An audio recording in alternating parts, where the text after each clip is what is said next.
Good evening, West Ham fans, and welcome to the Bobby Moore stand. This is transfer deadline day, a premature transfer deadline day, a few days before the real thing.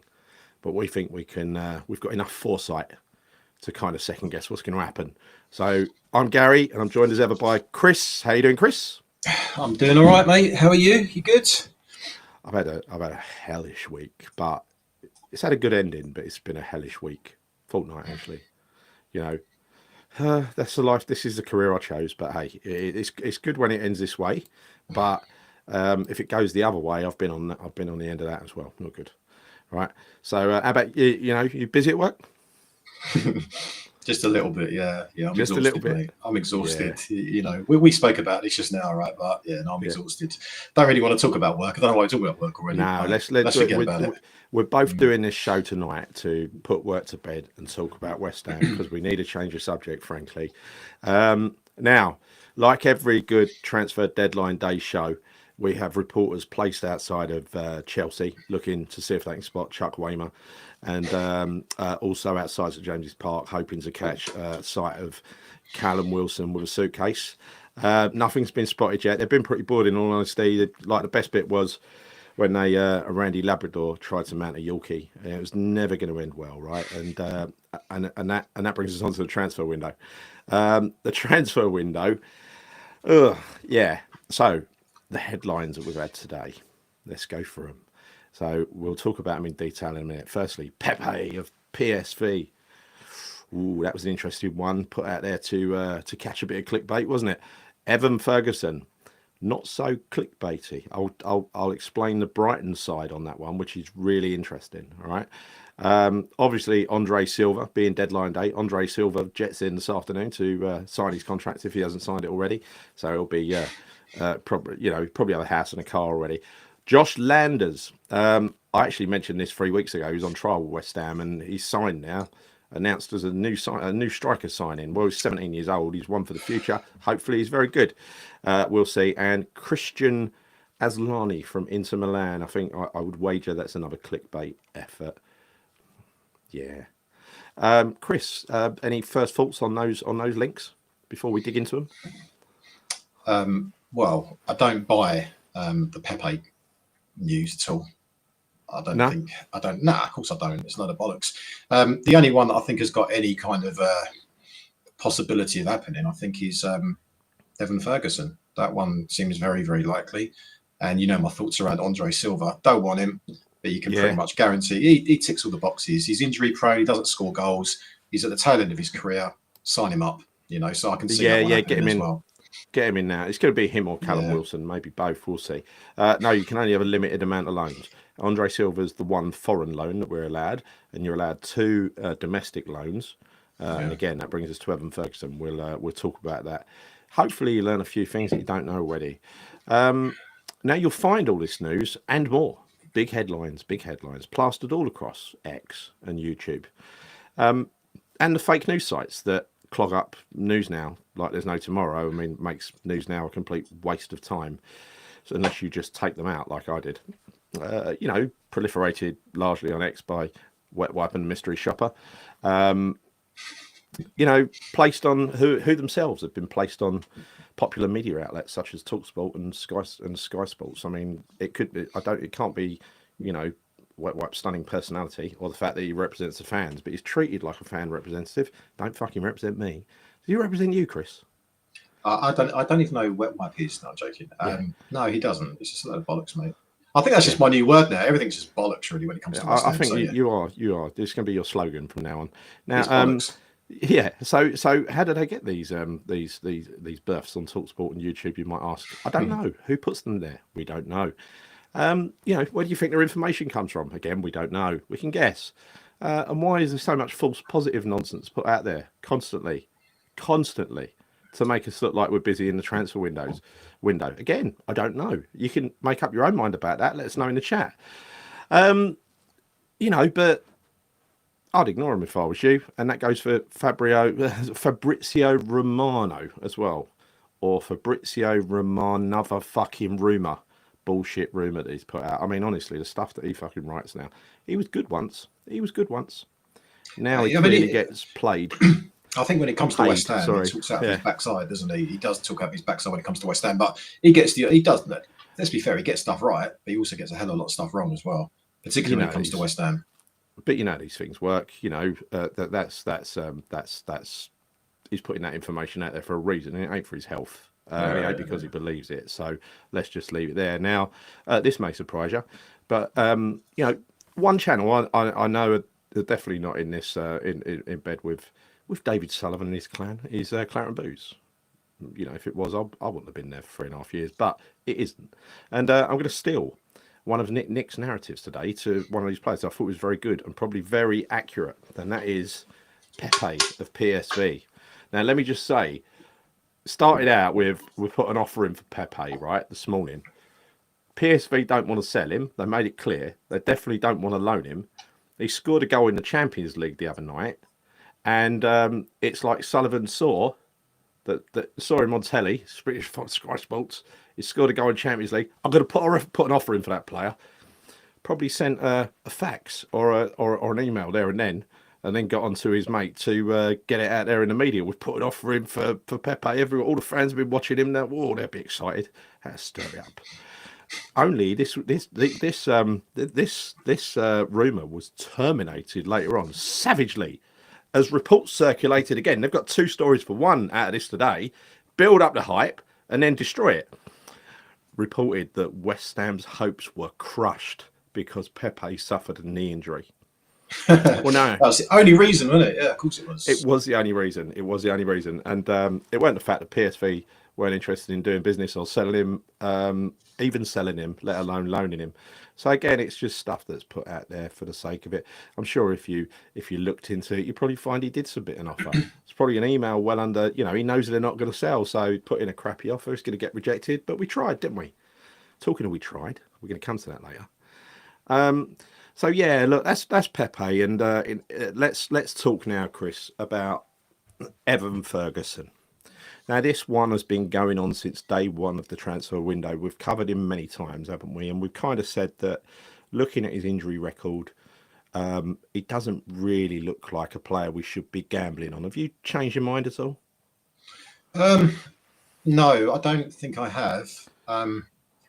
Clearly, the injury record is a concern to me. I'd be lying if I said it wasn't. I think the only thing I would say with him is that I wouldn't be opposed to the idea of us getting him if it is purely just on a loan basis and there's no obligation to buy, which from my understanding, I don't think there is going to be an obligation to buy. I think it's just going to be a straight loan. So on that basis, I'd be fine with it because it's an additional body and it's additional striker that we clearly need. But obviously, it kind of, what can I say? It's almost irrelevant unless he stays fit. And that's going to be obviously the biggest concern with him because he's plagued with injuries. He is. So, yeah, on face value, that is what I'd say about it as well. But I did get a call from somebody to tell me the Brighton perspective. And again, like I always say, I'm an IKN. I know nothing. Is all I do is pass on verbatim what I'm told, and it's up to you if you choose to believe it or not. But this sounds plausible to me. Okay. And that is that Brighton early in the window, very early in the window, they said they're not going to do any deal for him until the final week. That's the first thing. And the reason for that is, they do want to offload him and they want a fee for him. But they know at the moment they're not going to get the fee that potentially he's capable of generating. Because last season he did play about 15 to 20 games in a row, scored a hatful of goals and looked really impressive and was rewarded with a new deal. A new deal, higher pay, and the minute he got that new deal, his attitude just went wrong, right? His attitude stunk after he signed that deal. And so what Brighton, who still rate Graham Potter very highly, this is the Brighton ownership. What they've said is like they want to give him to us on a loan deal. We're one of the top couple of clubs that they're interested in giving, but the main attraction with West Ham is not the fact that they want to loan him to West Ham, because they don't really care about West Ham. They only care about Brighton. But they want to loan him to us because of Graham Potter, because of the attitude problem. He doesn't train properly. He's not really that fit. West Ham are not in any cups, which means he's going to get more time on the training pitch, right? So that means that Potter will have a chance to work his magic. He is good with players, understanding players, and hopefully motivating them when maybe others can't. And I think with the rumour has it that earlier in the season he fell out with the coach. The coach just told the director of football that he's not prepared to use a player because it just wasn't trying. Sounds similar to Amorim with Rashford, what he's been saying this week. Why should you play a player that's not even trying in training? And so, with regard to injuries, probably not as injury prone as we think he is, barring that the big ankle injury that he had. It's an injury to his attitude. That's the problem. They don't want him to sit on the bench because he can do that at Brighton. And yeah, I think that is about it. I think that is the story from Brighton. There's one more thing, and that is they don't particularly want to sell him unless the money's right. And by the money being right, they think he's worth 50 or 60 million. If we were to offer that in cash, we'd probably get him because it's a bit of a gamble for Brighton. They wouldn't sell him low because they don't really know how much he's worth yet, and they're really canny operators. In theory, if they send him to us and he has a good 15 games, he might appreciate his true value again, and then he will be worth a certain amount. So that's why it's going to be a loan only. It's not going to be with an obligation. I noticed on one of the reports that West Ham are willing to do an obligation, but I think it's Brighton who are unwilling to do an obligation. They don't want it. They want to. They want to use Graham Potter, and they know what he's good at because they know him really well. To see if the player is still what they thought he would be, and I suppose at West Ham we'll either see that or we'll see him sitting on the bench. Either way, it's a bit of a tragedy for a player, isn't it, to go through that? What do you think of that, Chris? Well, I don't know. I mean, I think you say attitude. I think it's injury and attitude. It's a combination of both. Yeah. And with regards to the attitude piece that you just kind of mentioned, there was a lot of stories going out actually, a number of months ago that he had a falling out with their manager.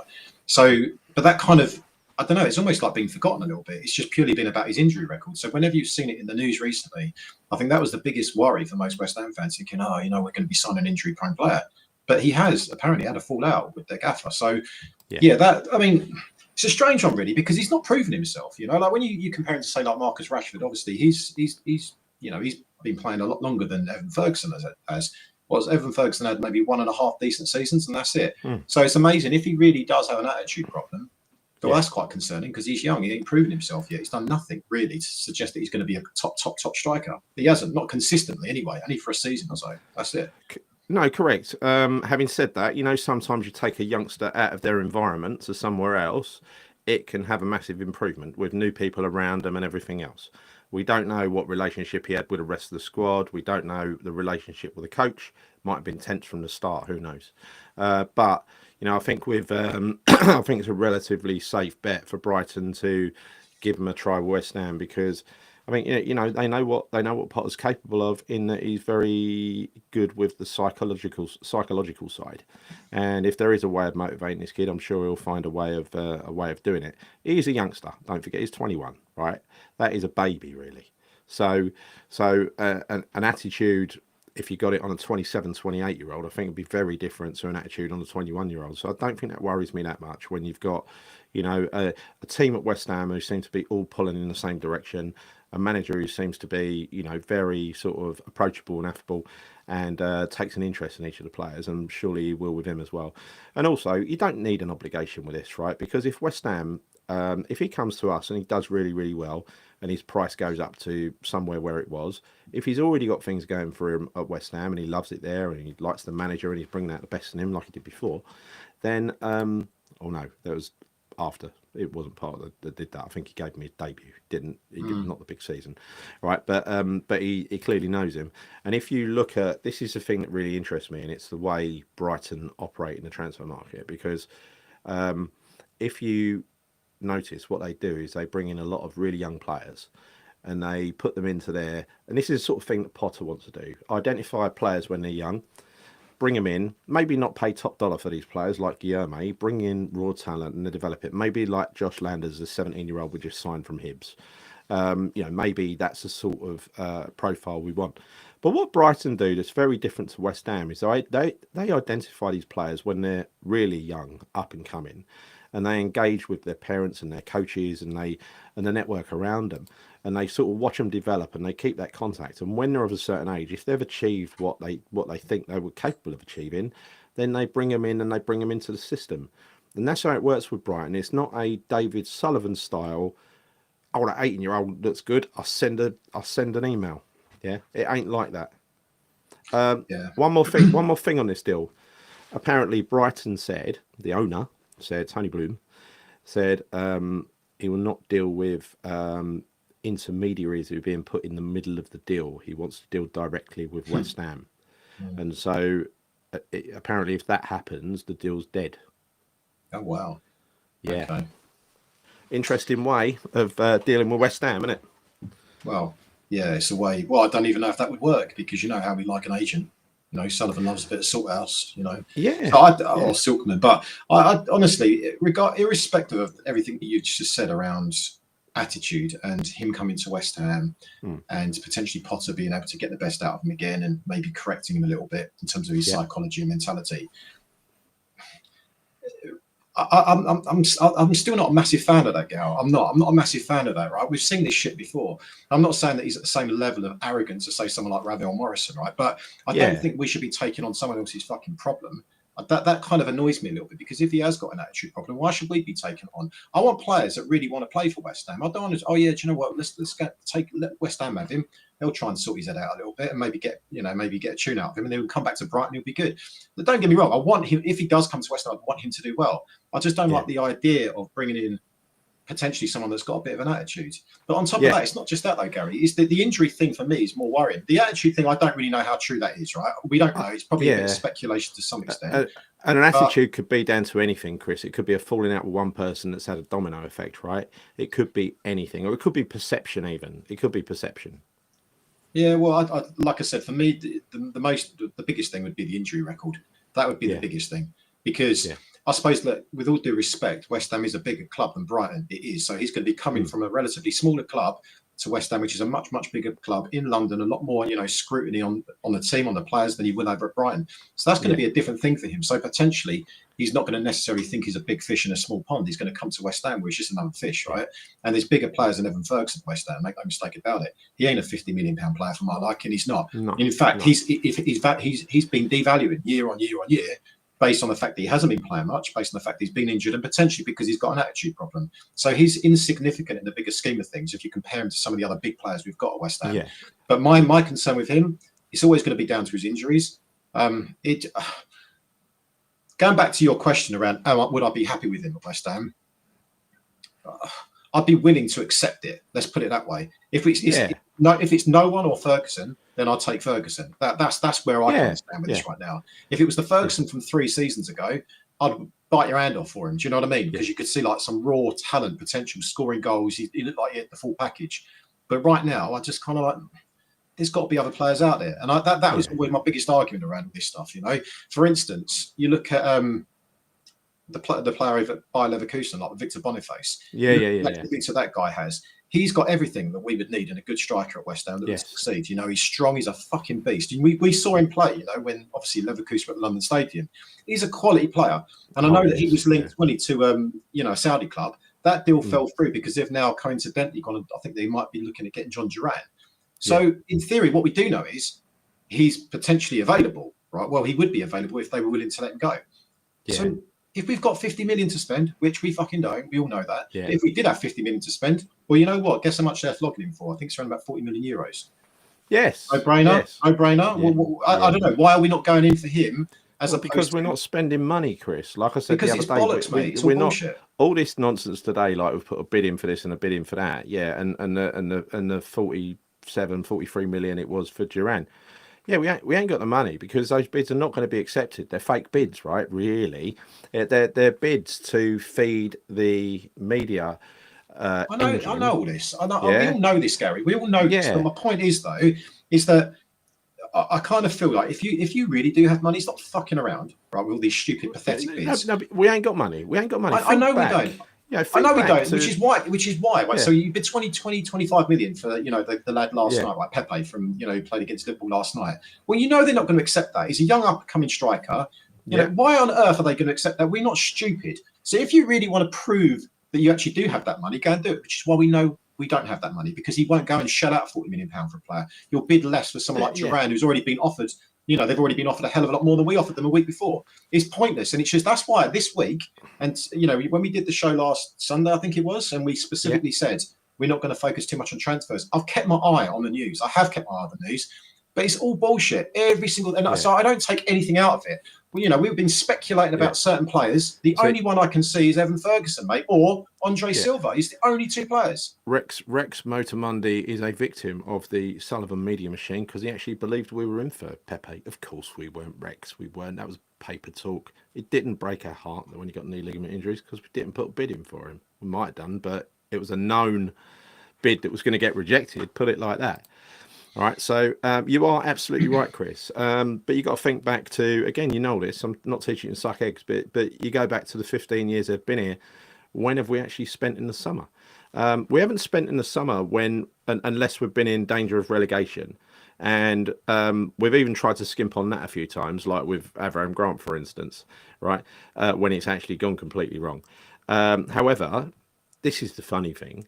Even when we were riding high at the top of the table, if you go back to that year when we would end up being in the semi-final of I think it was 22, wasn't it? When we were in the semi-final of the Europa League, and we really needed a striker in January, instead of and we were in the quarter-final of the League Cup, the FA Cup early rounds. We were in the knockout rounds of Europa League, doing really well in the league. I think fourth. We still didn't invest then, right? Because that is overachieving. They budget for like 11th every year. If you're fucking fourth, they ain't going to pay to go even higher. They just want, it's he's not going to do it unless he has to. You look at, what was the greatest one that I'll always remember? Now, I was no fan of Sam Allardyce. I couldn't stand the bloke. In his final season, we had a blinding summer transfer window. If you don't believe me, go back and look. We didn't have signed some talent that summer. And he used that talent to push us up to, I think, fourth. I don't think we dropped out of the top six all season. We ended up fourth at Christmas. And then Sullivan announced to the media, it's like he didn't want to be that high because being that high brings new pressures of big investment, right? He announced to the media publicly that Allardyce was going to get sacked in the summer. Something he didn't do with David Moyes. Now, don't think that's because he was close to David Moyes and hated Allardyce. He's as close to Allardyce as he was to Moyes as he is to Potter. He don't really, they're all, puppets to him.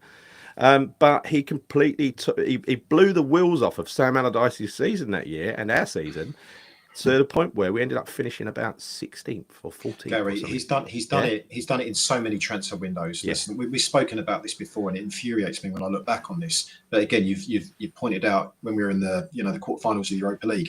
That particular season, we all knew that we needed a left back, and we also needed a striker, but we didn't sign anyone. Okay, and that was the sole reason, in my opinion, why we never actually got to the final and played Rangers. That is the only reason. So we haven't done it. And I'm sorry, I know what you're saying. Oh, you get a bit of a nosebleed when we get to those kind of dizzy heights of maybe some element of success. But bloody hell, are you fucking stupid? Are you actually stupid enough to not think that and realise that by buying that striker could have just made that little bit of a difference? 40 million pound of investment in that January transfer window, which we knew he had the money to spend then, but he didn't spend it, or Moyes didn't spend it, whatever it was absolutely ludicrous. And we've always had these moments, and I've said this before, we've always had these moments. And you look back and you think, that January it's always January transfer windows. The season's going quite well. We've got a few injuries. Oh no, it's all right. We'll manage. We'll play the injured players. We'll play some of the young. Whatever we're going to do, we'll play players out of position. Buy a fucking striker. Do it because it makes the difference. It makes a difference. And this is what bothers me about the Villa game the other day, is because Paqueta had a blinder. He's now injured. He's probably not going to play against Chelsea. Yeah. We still have no striker. We've still only got Danny Ings. Yeah, but when he comes back, Paqueta would be like a new player. Now, Wasim, I have a problem with this, Wasim. Sully has no ambition, because if he did, then he would have to spend and invest every year, same as Moyes. They just... Listen, I think Moyes had ambitions to achieve whatever he could achieve playing his brand of football. Basically, that was his ambition, right? He happens to stumble across a cup one year. If you think that it was Sullivan's ambition at all to win that cup, you're very much mistaken.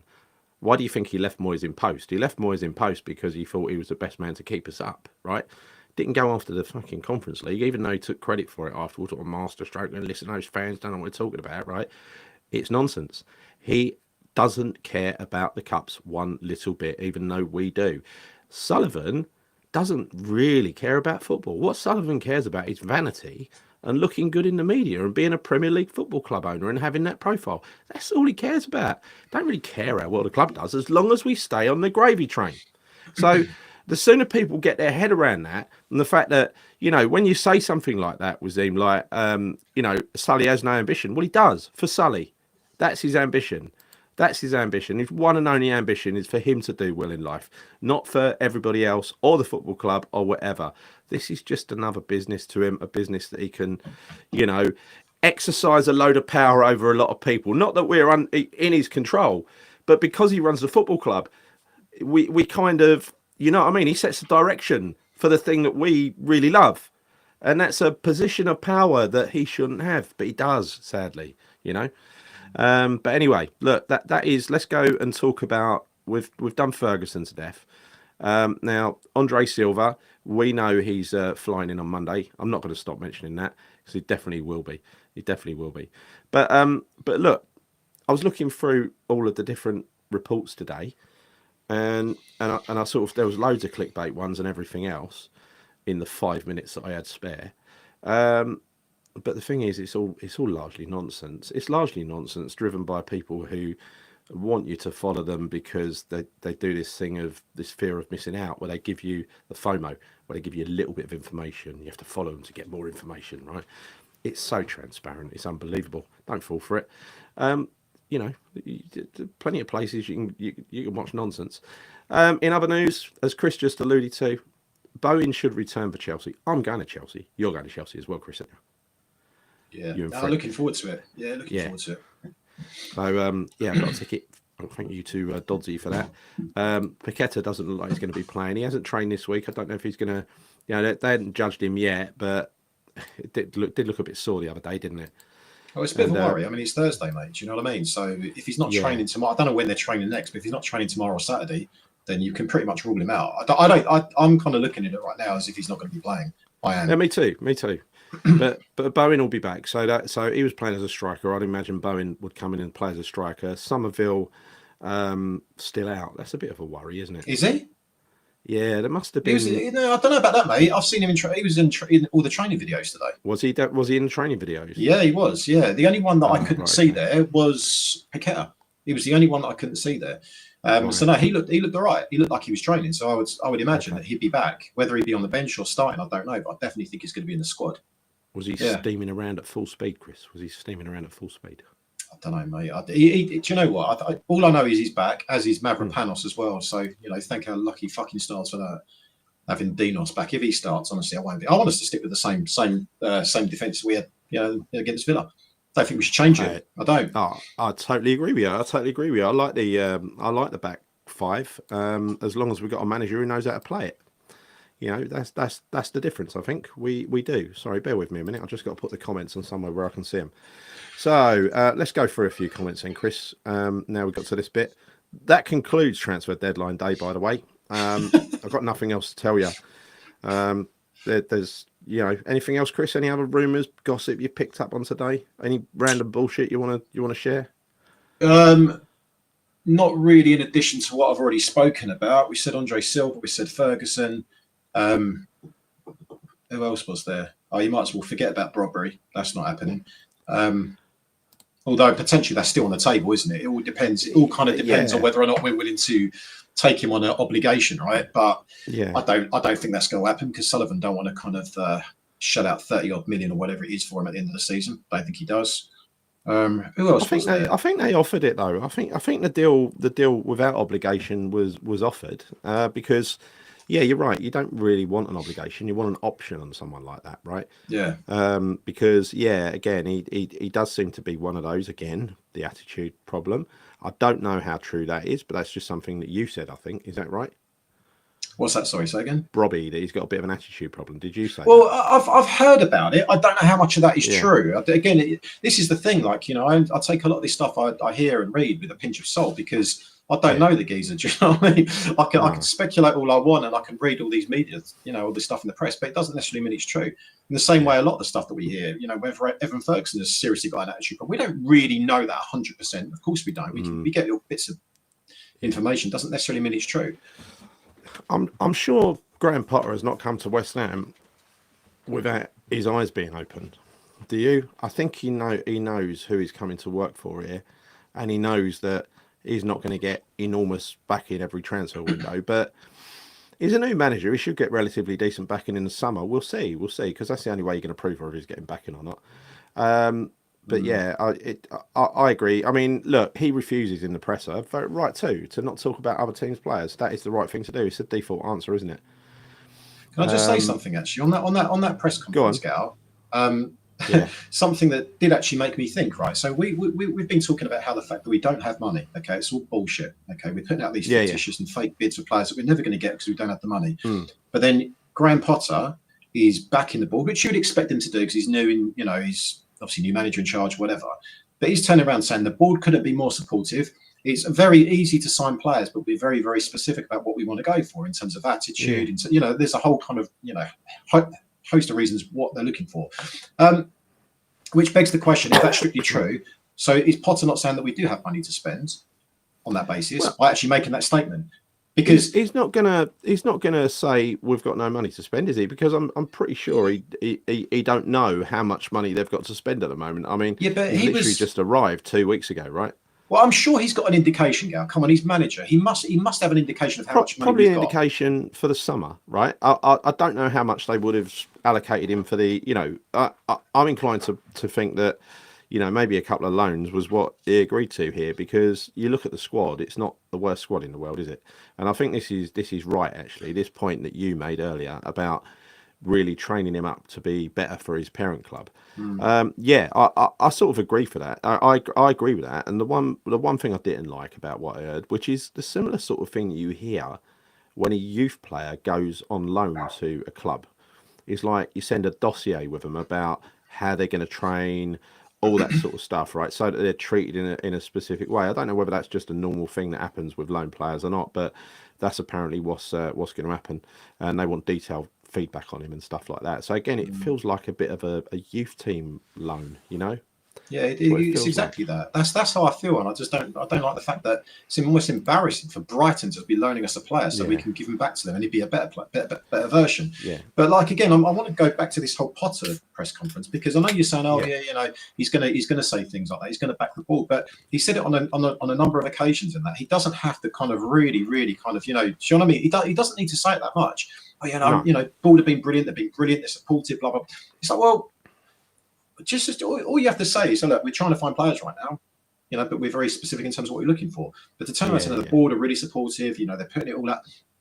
Well, if that's true, fucking going after someone like, like I said before, from Leverkusen's Boniface, go for someone who's actually going to be a significant signing for West Ham if we actually do have that, because there are players out there. That's the one thing that annoyed me a little bit. So it's very easy to get players. Potter said it. But it's funny that, because a lot of managers turn around, like Moisey in the past, and various other managers that we've had, and other managers of other clubs turn around and say, "Oh, it's such a hard window to deal with. It's really hard to get players." Yeah. Potter, on the other hand, is saying it's fucking easy to get players. It's about choosing the right ones. Choosing the right ones. Yeah. There's only one time it's difficult to buy. There's only one time it's difficult to buy in the transfer window, and that's if you're in threat of relegation, because clubs can reach you. Yeah, 100%. So surely there are more options out there than what we seem to be linked with. They've got to be. So I don't know, mate. It just frustrates me a little bit when I hear that, because it doesn't frustrate me at all anymore, Chris. I think if you read all the news and get your hopes worked up with it, it's going to frustrate you. But I stopped doing that a week ago, so I feel all right now.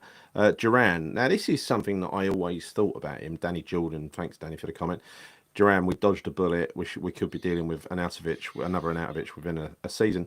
I think, he's definitely got a little bit of a screw loose guy. It's about whether he can be managed or not. And I don't know what kind of manager the Villa manager is. I don't know. Is he a disciplinarian?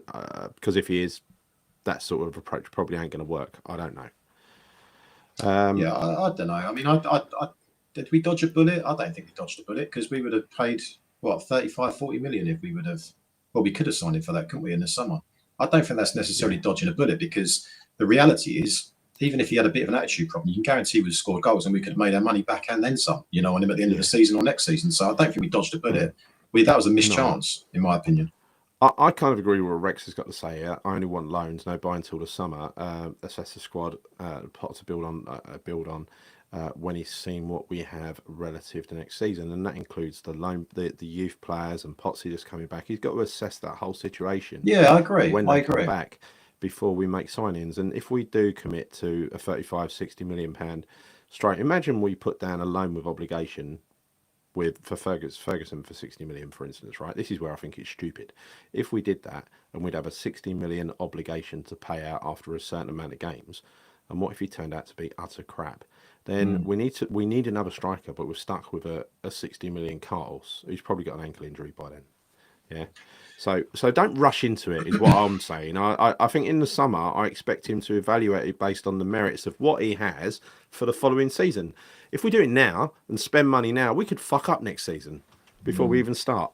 Yeah, I agree with that. I think you're absolutely correct, and Rex is absolutely right on that as well. The only problem with that, of course, is that a lot of the players that are available on loan, there's always the obligation at the end of it. And that's what I've got to be concerned about, because loaning is essentially just as good as buying, you know, when there's that obligation. So we have to be really careful with that. So how many players are there available on loan where there is no obligation?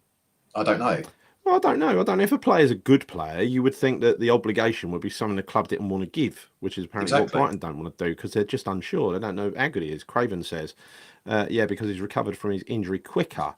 Even Brighton fans say he's injury prone and the injury record was there to see. Yes, it definitely is, which is how we judged him, for sure. So I don't know. There's a lot of stuff about Sullivan here. Let's go down to the bottom of the comments, Chris. Hold on a minute. My mouse don't work fast. Sorry, mate. I haven't even been looking at the chat tonight. Yeah. Potter is using, this is Mike, WHE, Potter is using ethos and standards, projecting we're a team from top to bottom. Well, and that's what we're seeing on the pitch, aren't we? We're actually seeing... I think we had the complete inverse with Moyes and Lopetegui, because we had total focus on defence with Moyes and hardly any focus on attack. It was just down to individual talent. And with Lopetegui, we had a complete departure of any sort of defensive discipline, and we just threw bodies forward really, really quickly en masse, leaving ourselves exposed.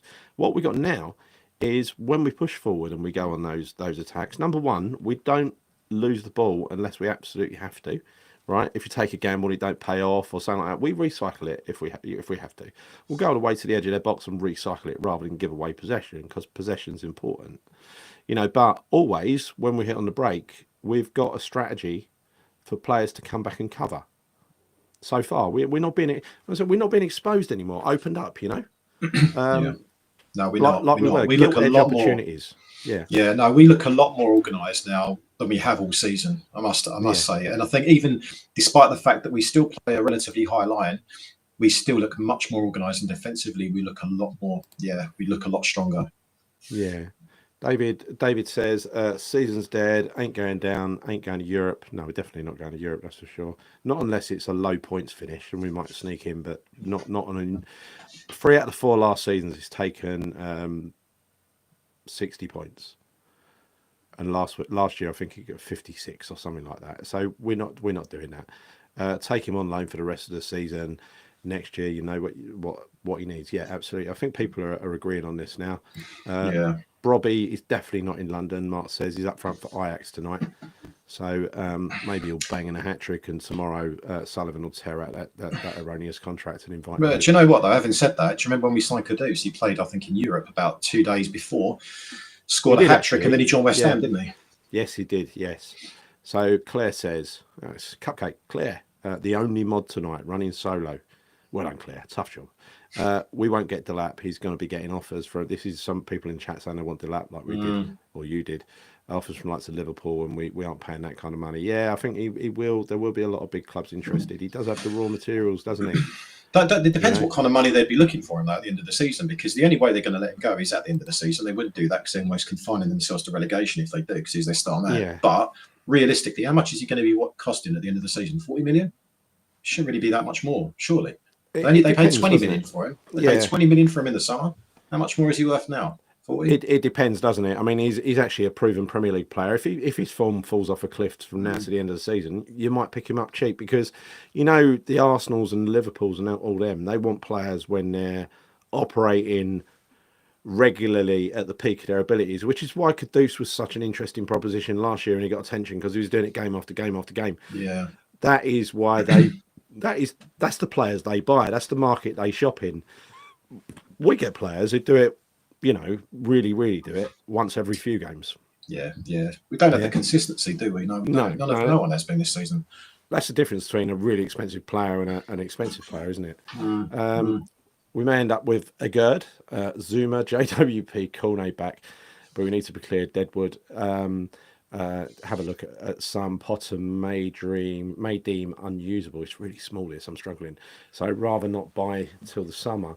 Well, Agüero, I'd take back. I would take him back in a shot, mate. Honestly, out of all of those players. What's the thing? What's the weakness that Cresswell's got? Because Cresswell did well alongside Kilman. What's his weakness? Well, his pace, isn't it? Pace. I think the pace is always the weakness with Cresswell. Whereas Agüero is fucking fast. He does, mate. Really you couldn't play. You couldn't play in the low block system under David Moyes, but actually under the Potter system, high line. I think he could be. I think it could be an exceptional player for us. I've always thought he was a good player. It's just in that system he was showed up to almost look worse than what he actually was, and he wasn't. He loves a high line. That is what he made his name on over in France. So if Kilman's doing the aerially dominant bit in the middle, and he's not aerially dominant, Agüero, but for pace, there's no one better for covering pace. Absolutely brilliant. It makes you wonder though, right? With Agüero, presumably he wanted to leave West Ham rather than us wanting to ship him out. Well, but there's no comparison, Gal. When you look at Naith Agüero, then you look at your mate Mavropanos. I mean, why are we retaining Mavropanos and fucking loaning out a better defender? That I never understood. You can arguably say that maybe he fell out with Moyes. I think Agüero didn't particularly get on with Moyes, but Moyes has gone. Then Lopetegui comes in. So why did Agüero actually go? Why did we sanction that move for him to go? Is it because he really wanted to leave West Ham? And if he did want to leave West Ham, but if he did want to leave West Ham, though, was it because of Moyes originally? And if it was, then surely under Lopetegui, absolutely give it a shot. Yeah, absolutely was Moyes. It was a falling out with Moyes. I mean, look, if you're a good player like he was, a really good player, great international, you come over to the Premier League, and your style is a certain style, and you get to play in the antithesis of that style. So it exposes all of your weakest features, and it makes you look fucking useless. That'd make you really angry, wouldn't it? And I even include Zuma in that. I don't want Zuma back. Don't get me wrong. He's past his sell by date.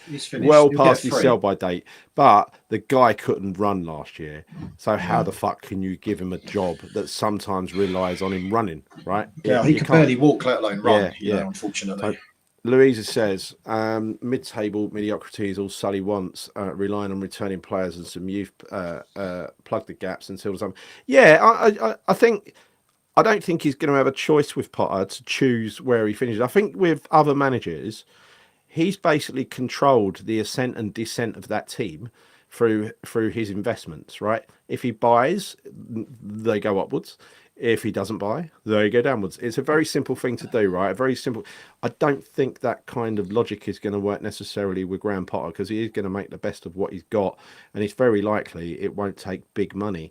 You won't need a 60 million striker, a 70 million striker. You'll need maybe one that's proven. In a couple of positions, you're going to have to buy a bit of experience, obviously, but I think a lot of it is going to be building over 1 or 2 seasons, not over 1 season, but I would expect improvement to continue. So I'd expect next season to be much better than this season and consistent. It has to be. I agree with what you're saying. I do think Potter is the type of manager that will get the best out of his players.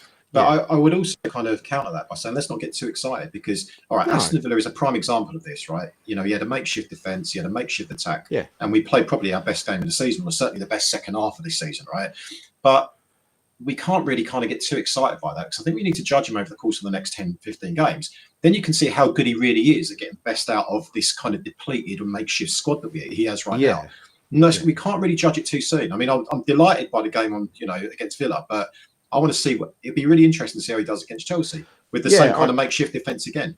I agree. It's all I say is that was the first week's training he'd had last week, True. and he's got another week's training this week. He's slowly getting the players drip fed back to him. Well, one in, one out at the moment. One gets injured at the same time. Is all I say is the from what you've seen on the pitch, apart from the Palace game, which was a disappointment, but that was after 3 games in 8 days. Exactly. He's not going to be able to perform a miracle with no tools every week, but he will get away with it a fair bit to those teams which are, that are not in the top 4, for instance, right? That's what I'm saying.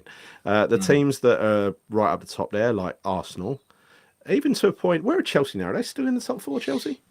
I don't know. I don't look Because that high up, mate, because me and nose last time look that high up the table. Last time we played them, they were on fire and winning every week, and their finishing was second to none. Right? I don't think it is now. They're on a bad run. Arsenal, when we played them, they were on fire. They're still scoring. Teams like Arsenal, Liverpool, people like that, you give them chances, they're going to score. We gave Salah 2 clear goal scoring opportunities in the first 5 minutes. Do you remember? And then before he actually scored for Liverpool. When you're not doing Chelsea that, is 6th. Yeah, Chelsea is 6th right now. Yeah. Well, that explains it, because they've been falling late. But when you're not doing that any longer, giving freebie chances away, because why should you? When you're not doing that, it makes it a tight game, and it makes us at least difficult to beat. And that's all I really want. I ain't what you want, Chris. I want the team to be competitive. If we get beat, we get beat. But I want us to be competitive, not a walkover. It's all I've ever wanted. That's all I've ever wanted. And the thing is, I can handle defeats. Absolutely, of course I can. I'm at, how many years of hurt have we had, right, in terms of getting no success whatsoever? But the one thing that I've always demanded at West Ham was just go out there and fucking fight. Fight for the shirt. Fight for the badge. But that was always my real kind of pet peeve with certain performances, where you just felt like certain players weren't trying, or collectively they weren't trying. That's what we want to see, is that work rate and that effort. I think with Potter, he's definitely getting it. But I do also think, like I said the other week, that he also has inherited a squad, in my opinion, that wasn't fit enough. I don't think it was. And I think that makes such a big difference. When you've got that work rate, it just goes to show what you can actually get out of games, i.e. Aston Villa. They worked their bollocks off in that game. They really did. Got something out of it.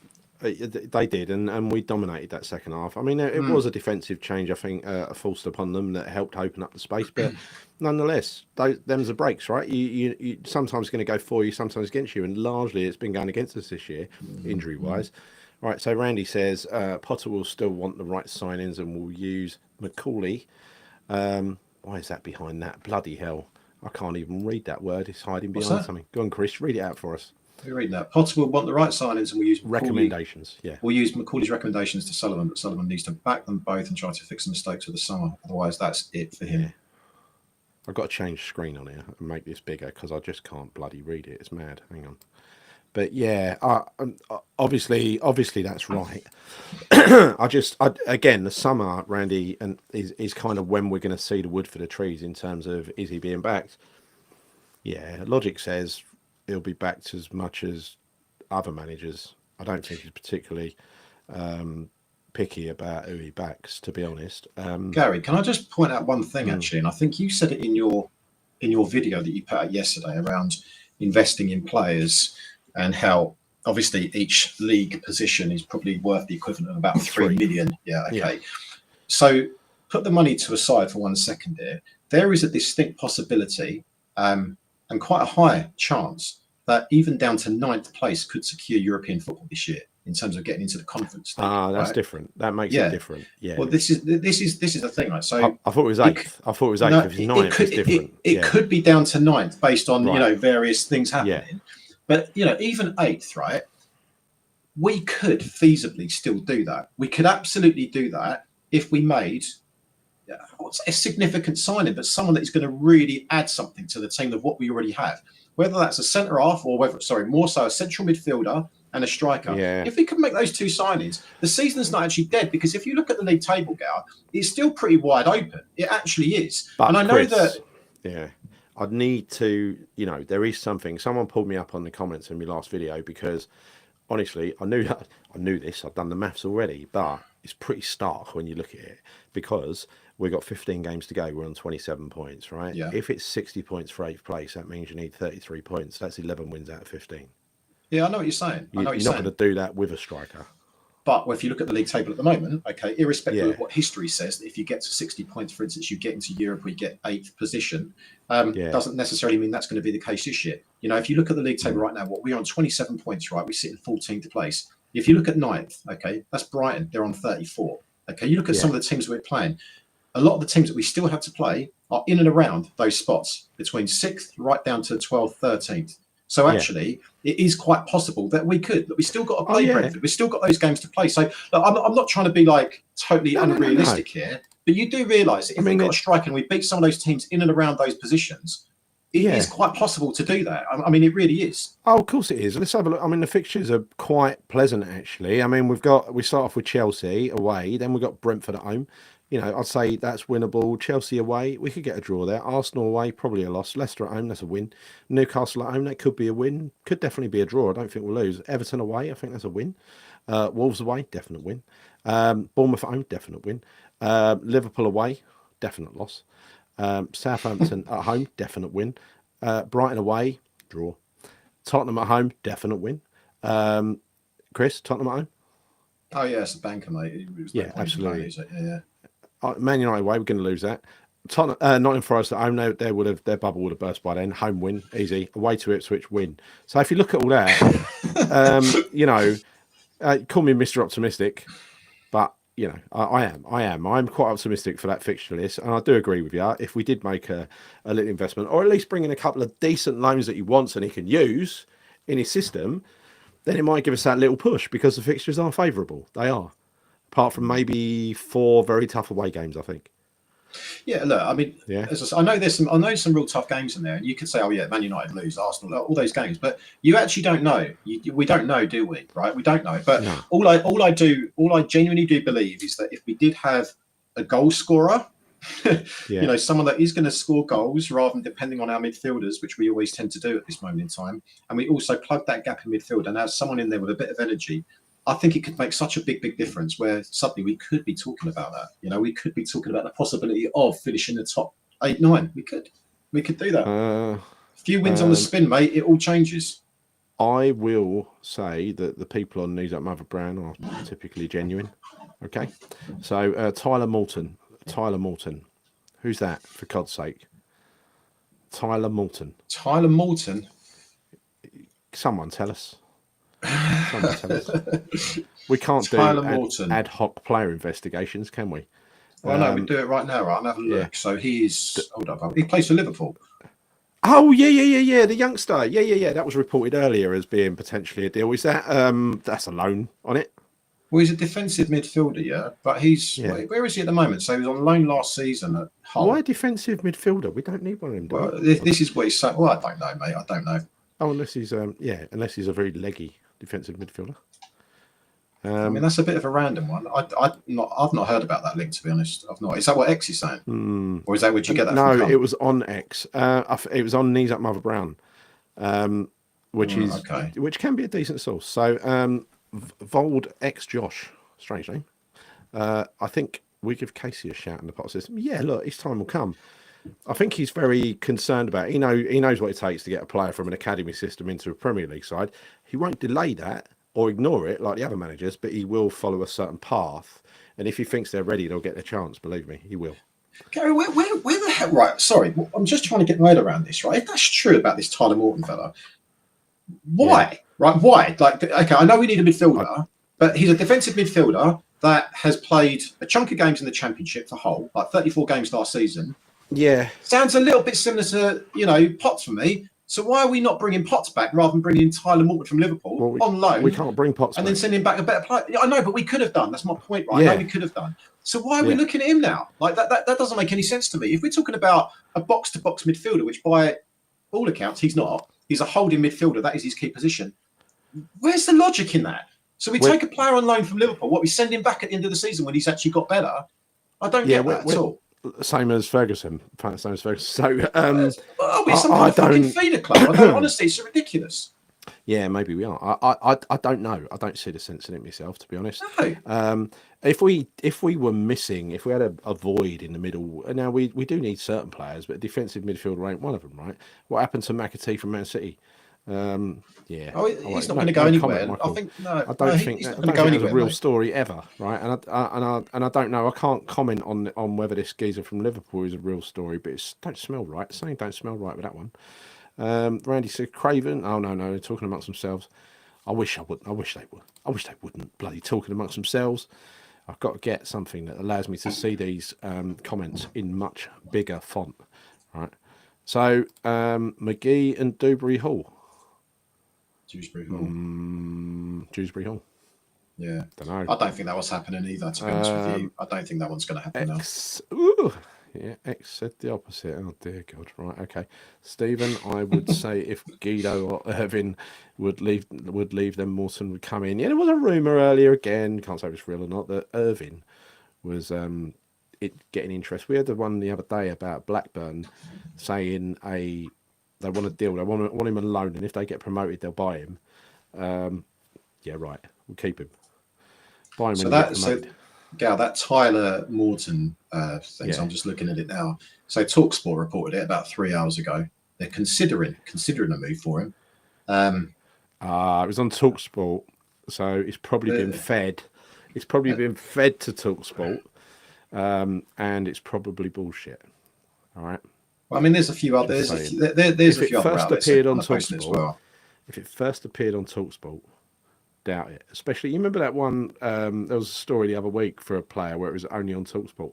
Oh, it was for the manager, wasn't it? It was for the manager, where they were announcing the manager before he was gone, or the new one before he arrived. I think the biggest thing is the players like Potter, and that's essential. Yes, trust him, respect him, and like the ideas that he actually bothered to present to them in terms of the destination and where he wants to go with the football style, because he got them on side. He got them on side and believing that there is an end goal. That's where he's going to, and it's going to be iterative, to get there. It's not going to be one big whack like Lopetegui. Here's the system, boys. Play it. Good luck. If you don't play it, I'll pull you off. Usually only get an orange. Go on, do it again. 100% spot on, Danny. Honestly, yes. That's exactly we need a complete fucking beast of a midfield player in there, don't we? Someone that's going to batter a few people. That's what we need. Someone that's athletic, someone that's got physicality, someone that's got a bit of pace, someone that's got good passing ability. That's what we need. That's exactly the type of player that we could really do at West Ham. So all this stuff about Morton, I mean, I think someone's put down he's been likened to Michael Carrick. I just read that just now in a report. I think it's some kind of Scouts report was saying that. Now, whether that's true or not, I still don't really understand the link, because he's a holding midfield player. Don't get that. It's not the profile of player we want, and that is so common with West Ham in the past, where excuse me, it's so common with West Ham in the past where we you remember when we had that abundance of number 10s. We had Lanzini, we had Fornals, we had several others who could all play number 10. None of them got to play number 10. Some of them got to play left wing as wingers, even though they had no pace.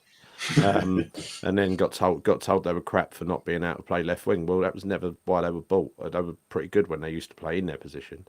Ward-Prowse was a number 10, really, wasn't he? He turned into a defensive midfielder. We had all these number 10s.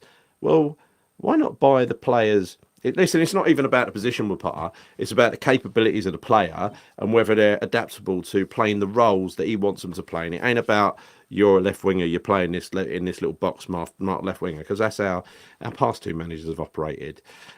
He doesn't operate like that, which is nice. Gary, we've already got one holding midfield player that suddenly he's come into a bit of form now, and he's starting to look good again in Alvarez. Yeah. So for me, I don't understand why we'd be looking at a holding midfield player. We need someone in front of him. Someone who's a bit more box to box. I don't get the link. I don't, and that's beyond me, to be honest with you. I don't think something like that's going to happen. If it does, be surprised. Yeah. No, you're right. So a few more comments, and then we will. I've got something really special at the end, by the way. It's an oldie but goodie. This one never ages. It never ages as an outro. Just as applicable today as it was back then, just a couple of short years ago. Answers on a postcard. Am I the only Hammer, says Brian, fan, that believes we still have a shot to finish 8th place? Well, Brian, that's what I said. That's exactly what I said, Brian. I think. Look, if it's a 56-point season, bear in mind the fixtures, and we got a couple of players, and we got all our fitness back, and this system kind of sprung into life. But bear in mind, we would have to win probably 10 or 11 out of 15 to do that.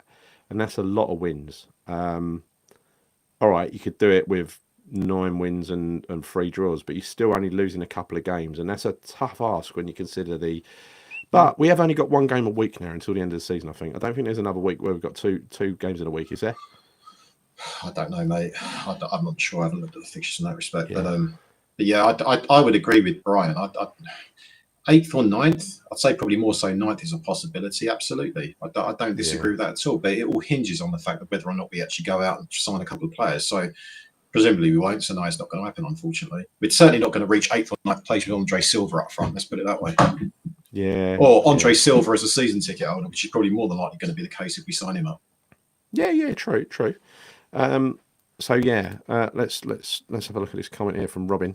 Trying to find some people who put loads of comments up for. So to be honest, on the strength of the Villa match, there would be worse outcomes than pack up front for the rest of the season. Kudus and Bowen either side of him, perhaps. Yeah, I agree. I thought that was actually a pretty good setup, and also you got Somerville coming back as well. Don't forget. And what that allows Kudus to do is play slightly inside of the of Somerville like he did up at Villa. It's a really good solution.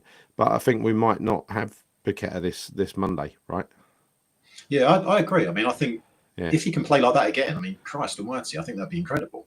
But this is we have to see if he's that consistent to that. Claire's taking the piss out of me. Cupcake, look. Love that Gary said, now, Chris, that's 11 wins out of 15, and goes on to say we win and draw nearly every game. That's right. I mean, it's nothing but if not a hypocrite, right? So, doesn't mean 60 points is going to get you, but that might, we may not need that many points to get to 8th or 9th. We might not need that. Because it's a mad, crazy league. It's a mad, crazy season this year. It really is. And it is still pretty wide open. You know, you see so many surprising results, actually. So it would not surprise me at all. You could, I don't know, 50, 54 points maybe to get like 8th or 9th. You don't know. I just don't know. Yeah, maybe. 9th is possible, I reckon. 8th, I've got my doubts about. Obsidian says we're a finishing school. We polish other clubs' diamonds and give them back. There you go. In a little box with a bow on. Yeah, we do. We do. I should have gone to Specsavers. I didn't. I went to somewhere much more expensive. I still can't fucking see because the screen's too small. Sorry. Okay. What else? I mean, this news about Josh Landers, right? This is obviously this lad from Hibs. It's a great name, isn't it? It's like it's a great name, Josh Landers. I mean, I love signing a youngster, but I mean, I don't know. I want to read other news because stuff like this really should kind of go under the radar a little bit rather than look at this. I predicted this guy was going to sign. Also, he's 17 years old. Just let him go about developing, rather than because like suddenly people are, we've made a signing. It's Josh. Who the hell is Josh Landers? Right? He could be a great player. Could be a great prospect. Just do it. Why stick it out there? Just honestly, who was tipped off? Oh, we were tipped off. West Ham was tipped off by Malky Mackay. Underappreciated centre half, don't you think, Chris? Oh, what a player! Malky Mackay, loved him. We had him for a season, didn't we? Back in the Championship, didn't we? Yeah. Craven, no, we didn't. We did actually. We bid 53, but it was 50. What was it? 57. 57. It was made up out of 43 in cash and 14 in add-ons. Variables, right? So they wanted 60 in cash. So to go to the 57, 3 million below what we actually knew they wanted, and also the wages were too low as well. I mean, look, I've seen your defence of certain people, and I've got nothing against the guy either, right? But look, Sullivan is always getting very, very positive news as if he's competent, and he ain't. He's incompetent. This is a facade that's put out there to make him look like he's busy doing transfer business. Don't fucking believe it. He ain't. Love to be proven wrong on this window. But if you look historically from every single window. Yeah, I'm always happy to be proven wrong. Fucking delighted, because especially when I go down a rabbit hole where I'm getting a bit depressed about it because I'm sure I'm right. If suddenly I'm not right, no one's happier for me than to be wrong. But Gary loves to be proven wrong. I mean, like we can go back and look at the Maverick. Apart from with predictions, because I'm very good at predictions.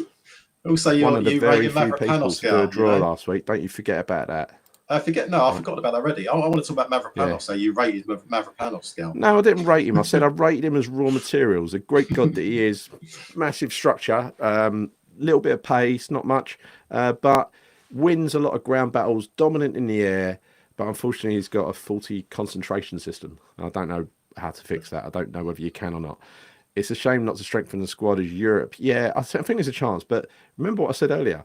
Sullivan doesn't give a toss about qualifying for Europe. It ain't about the cups for him, right? Because you know what Europe brings? It brings expectation and having to spend money. Yeah. You remember Zaza? You remember Zaza? Oh my God.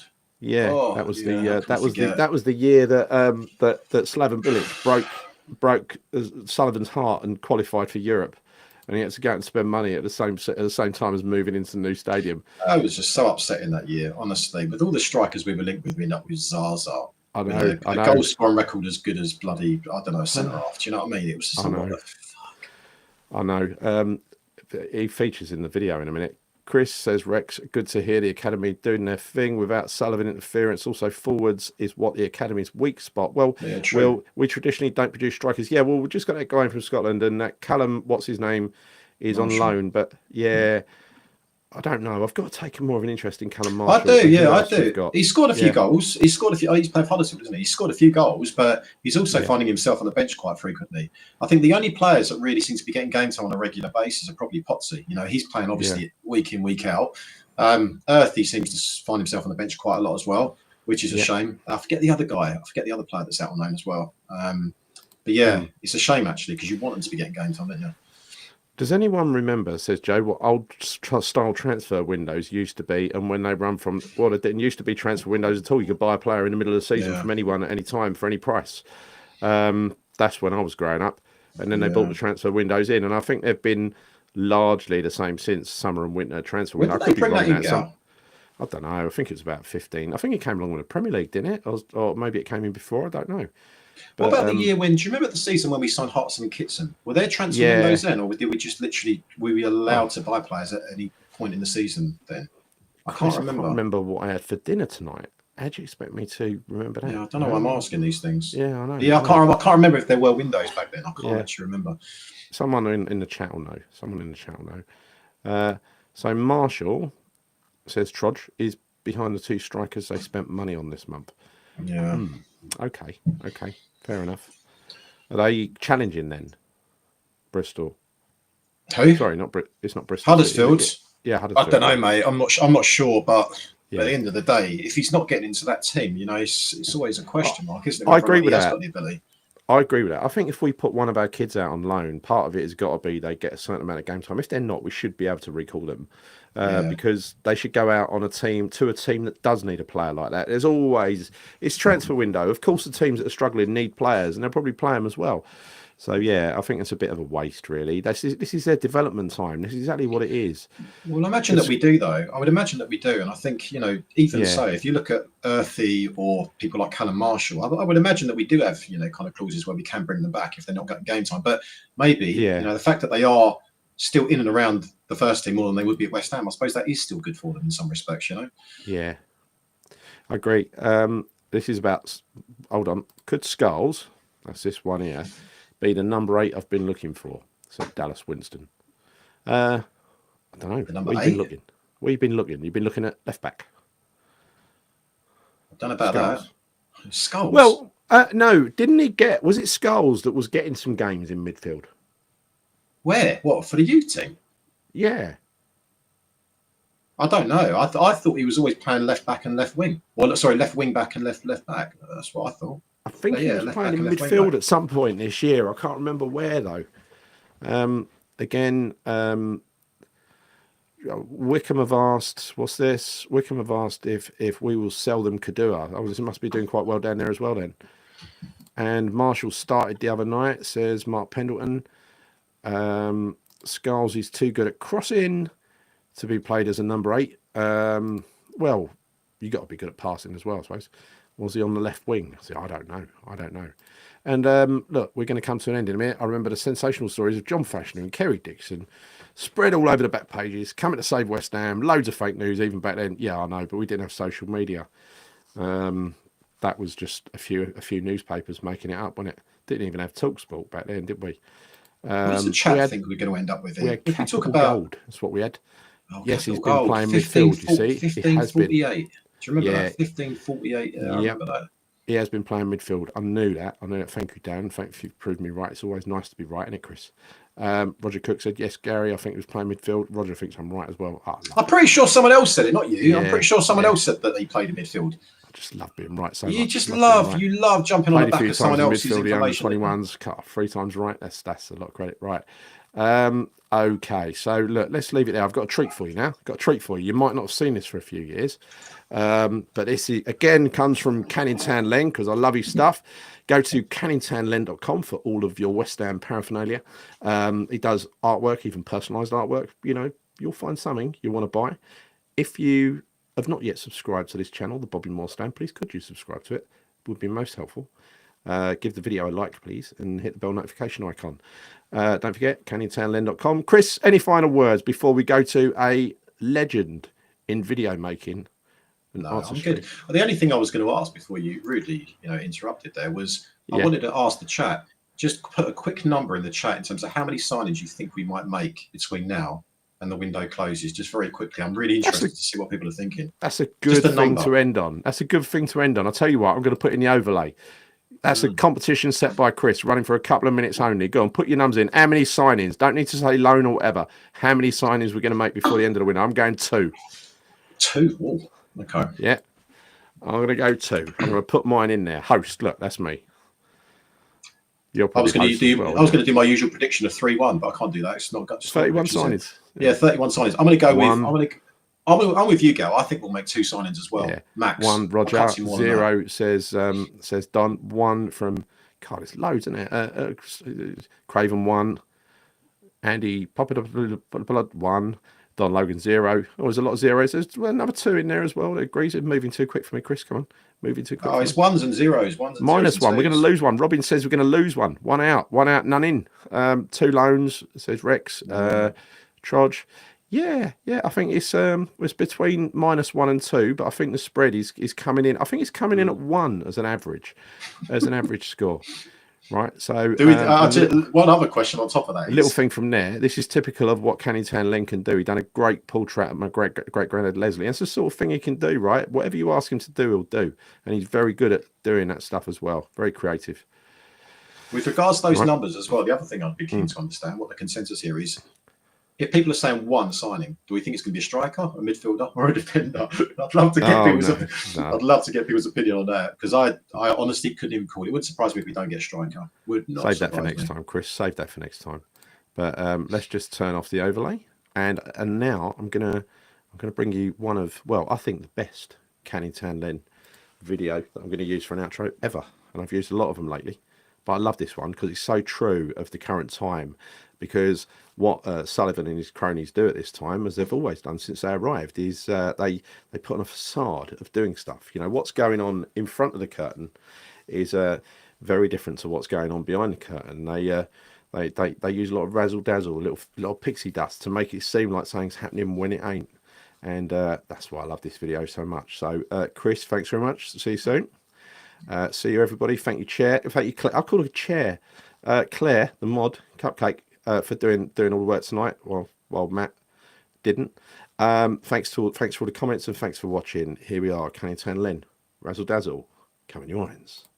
It's all a circus, kid. A 3-ring circus. These trials, the whole world. It's all show business. But kids, you're working with a star. The biggest. Well, not quite big. David Sullivan. Give them the old razzle dazzle. Give them an act with lots of flesh in it, and the reaction will be passionate. Give them the old hocus pocus, bead and feather them. How can they see with sequins in their eyes? World-class stadium with a world-class team.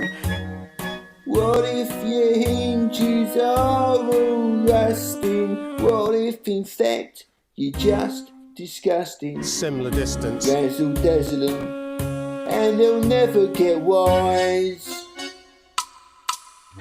One, that it absolutely had to be a world-class football stadium. And secondly, our fixtures will always have priority over anything and everything else that happened in that stadium. Give them the old Razzle dazzle. Lovely.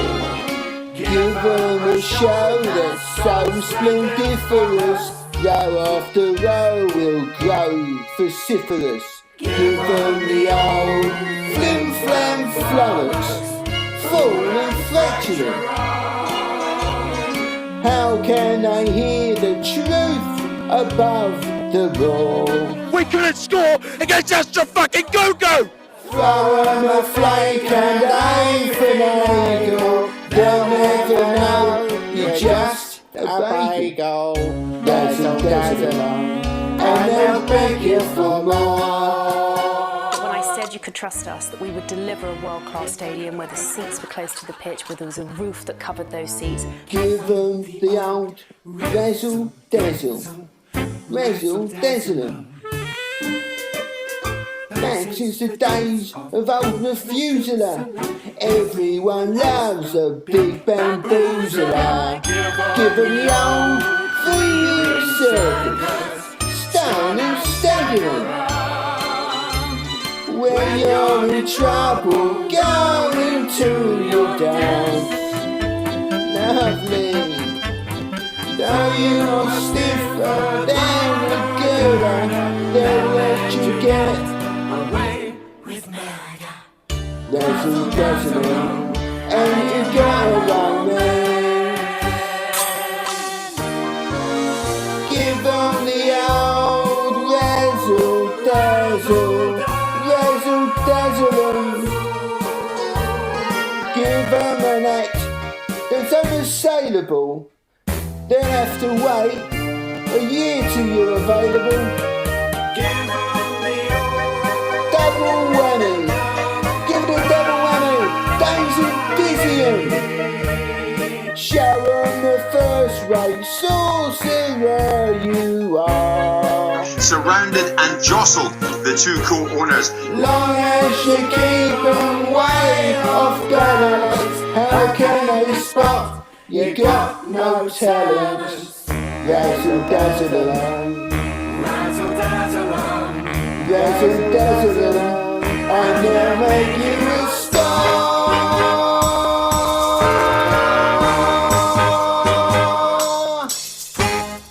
Not me and Dave.